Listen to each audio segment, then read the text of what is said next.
Assalamualaikum warahmatullahi wabarakatuh. Alhamdulillah, salatu wassalamu ala rasulillah Nabiyyina Muhammad wa ala alihi wa sahbihi wa man tabi'ahum bi ihsanin ila yaumiddin. Amma ba'd. Sehat semua nggih? Alhamdulillah. Mudah-mudahan Covid segera berlalu.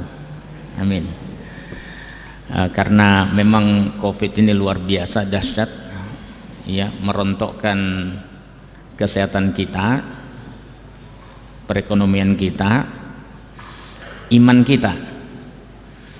Karena perekonomian tidak jalan, ada beberapa yang bunuh diri satu keluarga karena tidak kuat menghadapi cobaan yang begitu dahsyat, ya, perlahan tapi pasti, ya. Belum lagi ada bencana yang juga luar biasa. Entah apa yang terjadi di negeri kita, cobaannya luar biasa, ya. Mudah-mudahan kita segera insaf, sadar, termasuk para pemimpin kita, ya, dan jamaah kita. Amin. Bapak Ibu yang dimuliakan Allah, sepertinya untuk kali ini saya bersilaturahmi di pengajian Ahad pagi ini. Kalau yang lain masih lockdown, yang ini ya asal 3M, disiplin, ya. Tetap kita taati, jangan pernah lengah, jangan pernah menyerah. Kalau ada yang dempet-dempet itu mungkin dari rumah juga sudah dempetan gitu. Ya, anaknya, saudaranya memang satu rumah, ya. Saya kira itu ikhtiar kita jangan pernah jangan pernah dilepas. Ikhtiar harus tetap ada. Kita tidak boleh juga sombong, apa sih Covid. Nyatanya sudah banyak yang meninggal, bahkan makam-makam sudah penuh. Akhirnya pindah buat makam baru. Artinya Covid betul-betul ada. Entah ada teori konspirasi atau apa, saya tidak peduli. Bagi Muhammadiyah yang jelas Covid sudah ada di tengah-tengah kita, ya. Nah, itu kita tetap harus waspada. Kalau saya tambahkan selain 3M ada 2I itu, imunitas dengan imanitas. Jadi imun dengan iman, ya. Baik, terima kasih. Saya Syakir Jamaluddin, SAG, sarjana agak gimana gitu, ya. Kalau ke Pekalongan, ya alhamdulillah kemarin sudah selesai doktornya lah, alhamdulillah, dengan perjuangan. Tapi saya memprovokasi teman-teman, jangan sampai kalah sama Simbah. Ya, saya sudah punya cucu umur 2 tahun, alhamdulillah. Anak saya penulis buku Ayah dengan Sejagat Nasihat, ya, alumni Pendidikan Ulama Tarjih Muhammadiyah, yang karena tulisannya wallahi saya menawarkan anak perempuan saya, ya, sekarang lagi S2 di Malaysia, alhamdulillah, ya. Prestasinya juga pernah waktu masih mahasiswa, ya, tamat mahasiswa di Fakultas Agama Islam UMY, diundang ke Turki untuk mempresentasikan makalahnya gini. Jadi PUTM itu Pendidikan Ulama Tarjih, ada nggak santri kita yang sekolah di Pendidikan Ulama Tarjih di bawah pimpinan pusat Muhammadiyah? Harus ada, ya. Bahasa Arab digojlok, bahasa Inggrisnya iya, kemudian organisasi iya, ketarjihan yang paling penting, dan dakwah, ya. Nah, anak mantu saya ini Beta Pujangga Mukti, karena tulisannya luar biasa maka saya tawarkan, karena sesama penulis buku. Kalau di strata ABRI itu kalau jenderal mencari prajuritnya yang paling potensial bisa melanjutkan. Kalau saya, ya, Ustadz mencari santrinya yang paling potensial supaya bisa melanjutkan kebaikannya, ya, prestasinya dan reputasinya. Tentu dia dicari prajurit itu. Saya ini kejadian gempa itu. Ada namanya Ketua BPH Stiem Mamuju, 2 kali saya ke sana. Namanya Insinyur Haji Salihi, Bendahara PWM. Bendahara PWM. Pada saat gempa 5 tingkat rumah sakitnya ambruk. Saat itu meninggal istrinya, Dokter Ardianti Kadir. Ya, saya kira sudah viral semua itu. Meninggal istrinya. Kemudian dia 5-6 hari kemudian meninggal juga. Ya, bendahara pimpinan wilayah Muhammadiyah di Mamuju. Ya. Anak-anaknya mana? Anak-anaknya pada dipesantrenkan di Jogja. 1 di Mu'alimat, 1 MBS Prambanan, 1-nya di Ibnul Qayyim, dan semua anaknya sekolahnya di perguruan tinggi Muhammadiyah. Saya bilang sama anak-anak saya, nah, almarhum ini Insinyur Salihi temannya Bapak, visinya sama dengan saya. Pokoknya semua anak harus masuk pesantren, pendasaran, karena pondasinya harus kuat. Kalau dalam struktur bangunan, pondasi struktur harus kuat, supaya kalau ditempa dengan berbagai macam cobaan dia kokoh. Paling yang rusak itu adalah luarnya saja, seperti UMY itu. Tingkatnya berapa? 5, sekarang malah lebih lagi, mungkin 10-an apa berapa. Ketika gempa dia goyang, retak itu temboknya, tetapi struktur tidak rusak. Jadi yang diperbaiki apa? Nah, mempesantrenkan anak itu adalah membangun pondasi yang kuat. Membangun pondasi yang kuat. Jangan sampai menyesal nanti. Ya. Saya mungkin pernah share video saya 5 menit ketika di sawah belakang rumah. Saya ketika masukkan anak di pondok pesantren, saya bilang, ketemu sama orang tua, saya bilang, Pak, kenapa Bapak memasukkan anaknya di pesantren? Bapak itu menjawab sederhana sekali, supaya kalau besok saya meninggal ada yang mendoakan saya.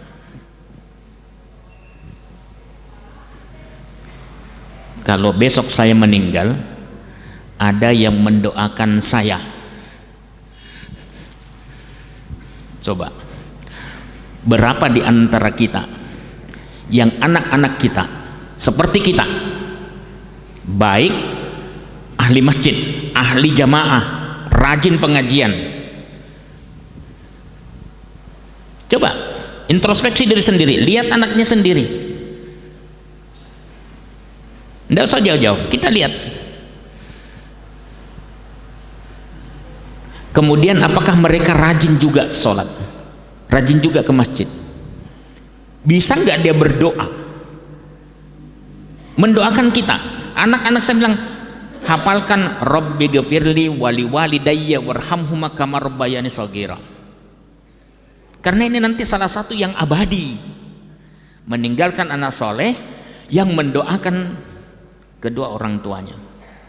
Mereka sudah biasa sholat enggak? Tahu nggak cara berdoa? Karena saya pernah kejadian ini, bapak baik sekali, baik sekali. Pas meninggal saya suruh, ayo kamu imami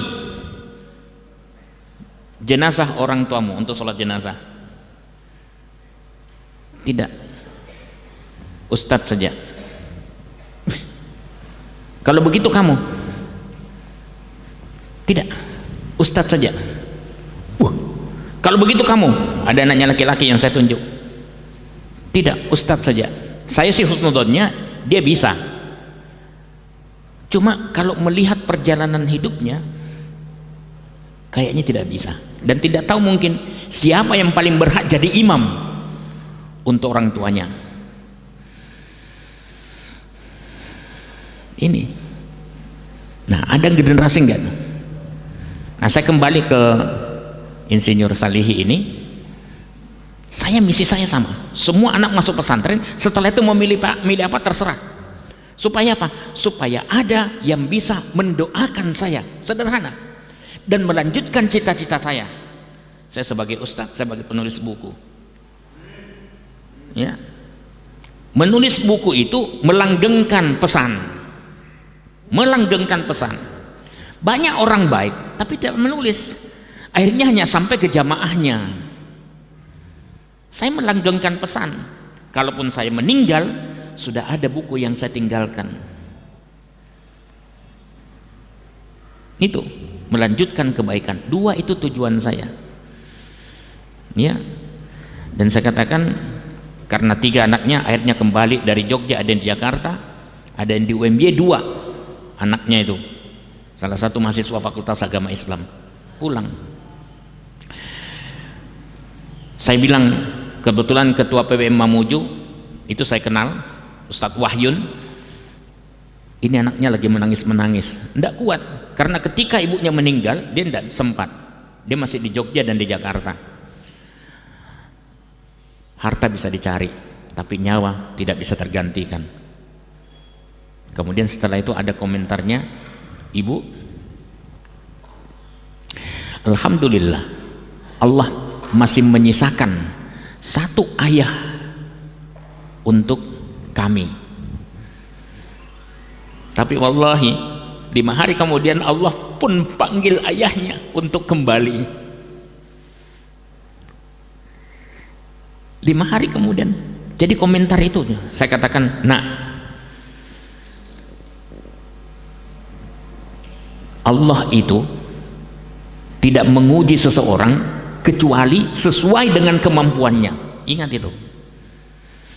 Hanya orang kuat dan pilihan yang diuji Allah dengan seberat ini. Habis Pak, rumah sakit yang dia bangun, yang dia membangun Muhammadiyah, hancur. Ada pasien, ada pemiliknya di sana. Langsung. Jadi ujiannya saya katakan sangat berat. Tapi Allah tidak pernah menguji seseorang di luar kemampuan itu. Asal panduannya Quran dan hadis.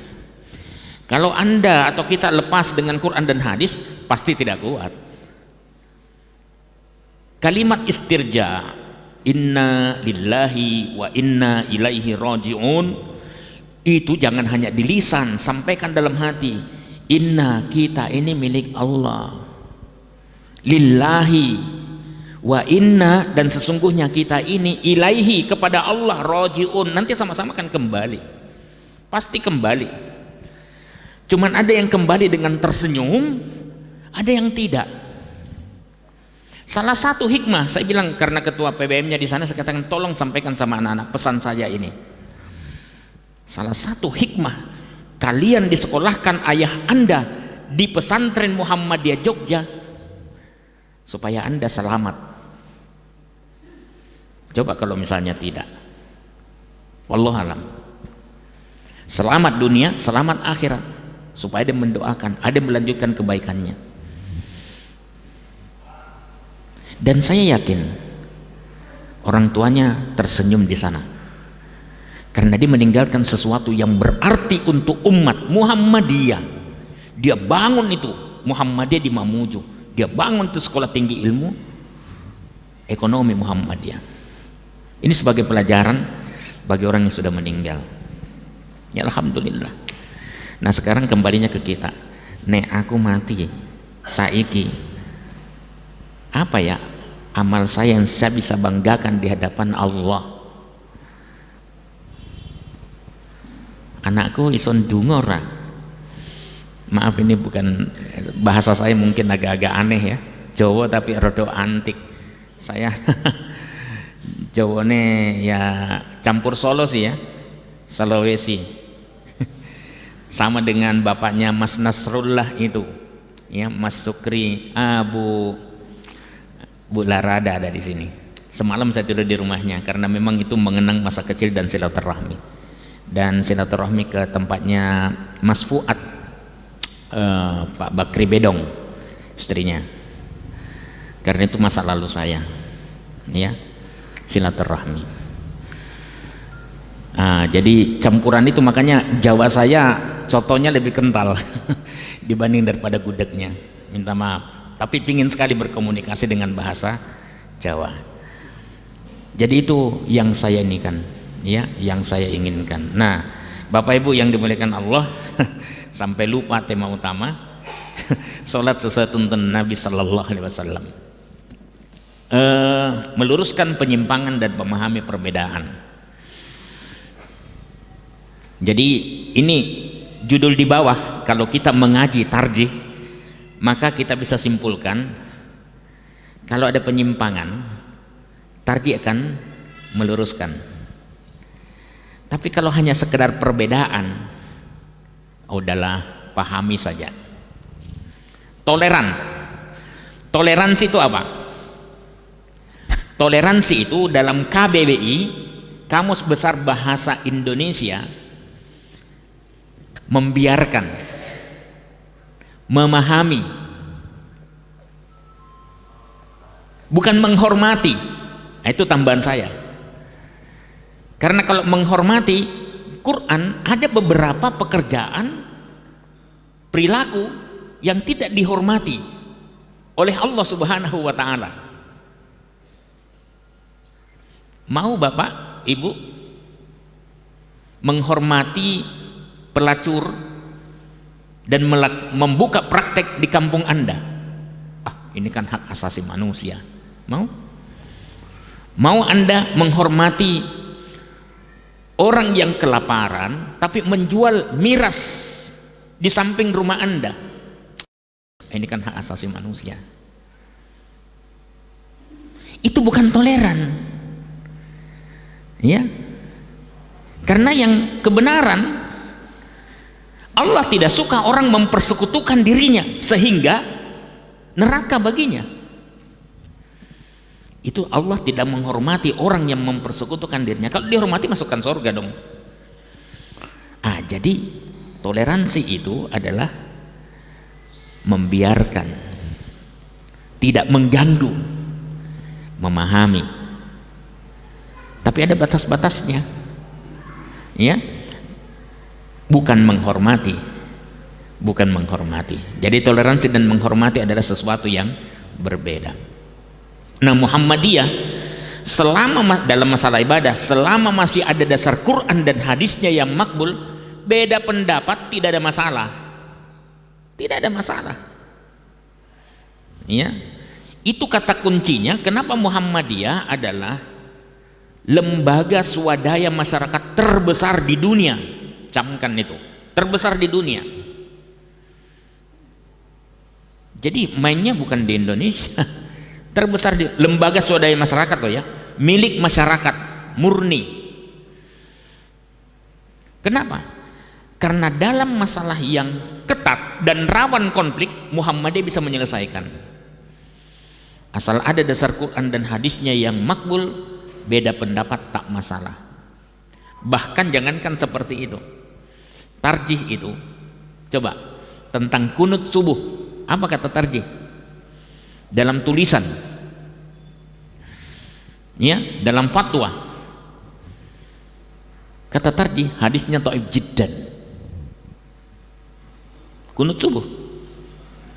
Tapi apakah pernah kita temukan tarjih membid'ahkan, menyesatkan orang yang melakukan kunut subuh? Enggak akan pernah ketemu, ya enggak? Nah itu. Tarjih memahami dan membiarkan, silahkan. Terus sikapnya gimana? Kalau misalnya dia berjamaah, ya silahkan yang mau ini. Terus kita, karena tarjih meyakini dhaif jiddan. Saya juga dalam penelitian buku saya ini, Salat Sesuai Tuntunan Nabi Sallallahu Alaihi Wasallam, mengupas kontroversi hadis sekitar salat. Kalau dulu halaman cetakan pertama kedua masih 216 halaman, warnanya coklat ya. Sekarang 342 halaman. Ya, alhamdulillah.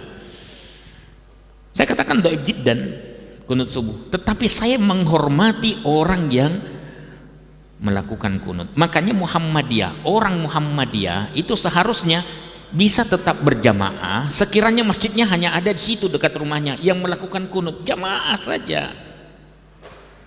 Jangan kemudian sana kunut, sini tidak, kemudian tidak berjamaah, lebih milih di rumah. Ini beda kondisi ya dengan pandemi ya. Saya kalau pandemi seperti ini baru sekitar 1 bulan ini saya tidak ke masjid. Kenapa? Ya, yang terkena sekarang loh, ingat loh, ketika yang terkena masih 300-400 setiap hari, itu tarjih sudah mengeluarkan putusan. Dah, sholatnya beribadah di rumah saja. Ya. Nah, sekarang 14.000 setiap hari. Tarjih mengatakan kalau 5 waktu di rumah saja. Ya.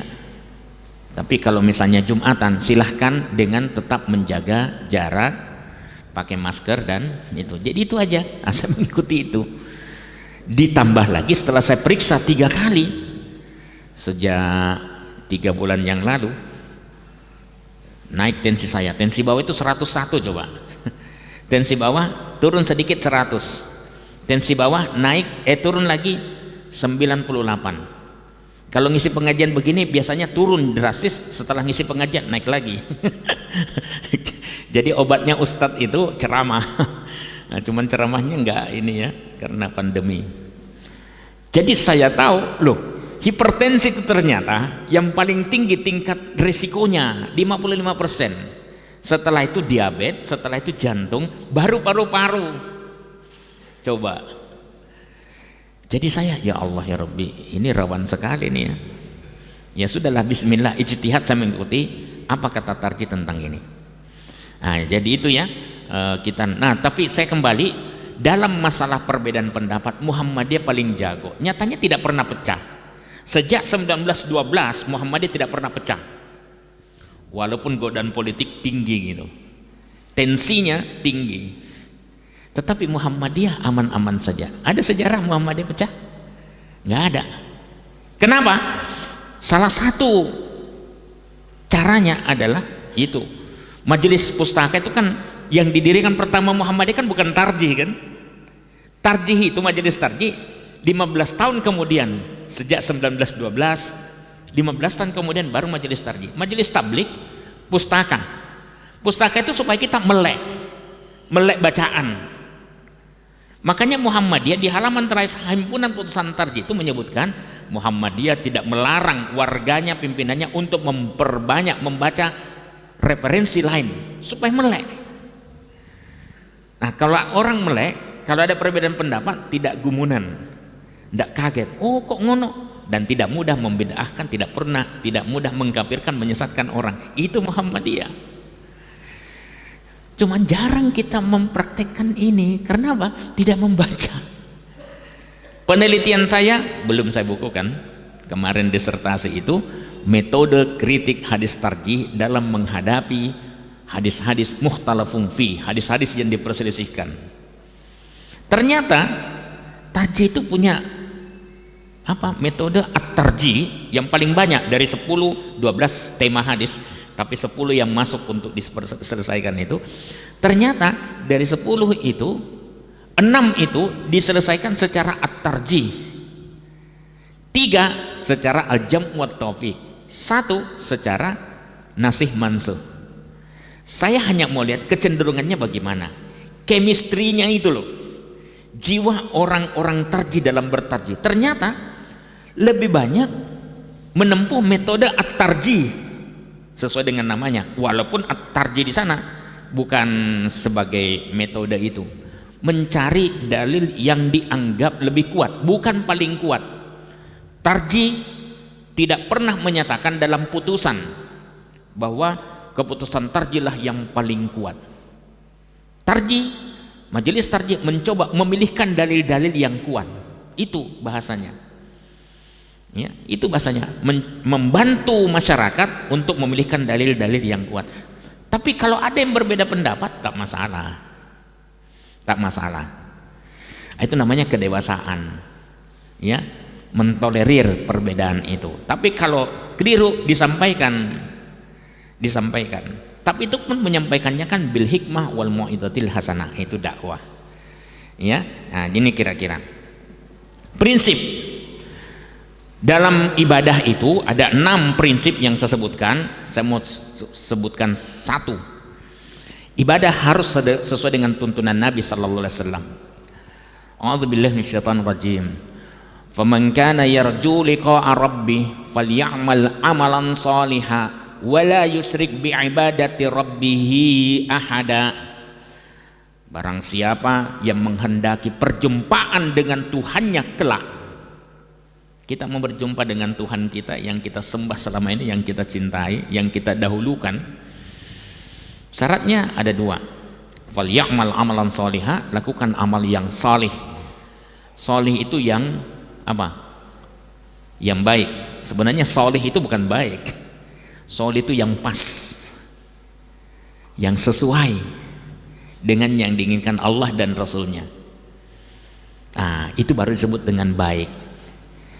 Kalau misalnya yang tidak baik apa? Kalau tidak sesuai dengan yang dimaui oleh Allah dan Rasulnya. Semua kita mau masuk surga, tapi apakah kita menempuh jalan-jalan orang yang dijanjikan surga oleh Allah? Belum tentu. Maunya masuk surga, tapi kalau ngomongin tetangganya, ngomongin saudaranya, kalau berdebat tidak akan pernah berhenti sampai tetangganya kelepek-kelepek, itu kok mau surga? Sorry, ya, sumele, ya. Nah itu, falyamal amalan shaliha wala yusyrik bi ibadati rabbih ada, dan dia tidak mempersekutukan Allah dengan sesuatu apapun juga. Itu syaratnya. Sallu kama ra'aitumuni usolli, kata Nabi sallallahu alaihi wasallam. Semua orang meyakini ini, tapi ketika dalam praktek apakah mereka melakukan ini? Ternyata sebagian masyarakat tidak tahu. Ya. Dari sini kemudian muncul kaidah dikutip oleh Tarji, al aslu fil ibadat al butlan. Hukum asal ibadat itu batal. Hatta yakuma dalilun alal amri, hingga ada dalil yang memerintahkan. Ada perintah, ada tuntunan, ada contoh dari Nabi sallallahu alaihi wasallam. Kalau itu sahih, makbul, laksanakan.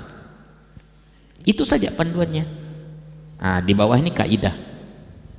Kalau tidak, ditolak ibadahnya. Fahuwa rad. Atau yang kedua, divonis bid'ah. Wa kullu bid'atin dolalah. Padahal semua yang bid'ah itu sesat. Wa kullu dolalatin finnar, dan semua yang sesat itu di neraka. Naudzubillah. Sekarang kita masuk dalam praktek aja lah. Apakah kita menyadari bahwa apa yang kita lakukan dalam ibadah kita itu sudah sesuai enggak? Ada hadisnya enggak? Saya contohkan, mungkin sudah pernah ya disampaikan oleh ustadz yang lain. Mulai dari doa duduk di antara 2 sujud. Kita kan semua membacanya. Apa yang Bapak Ibu baca? Yang biasanya Bapak Ibu baca apa? Rabbi ghafirli atau Allahumma ghafirli? Ya? Rabbi ghafirli warhamni wajaburni warfa'ni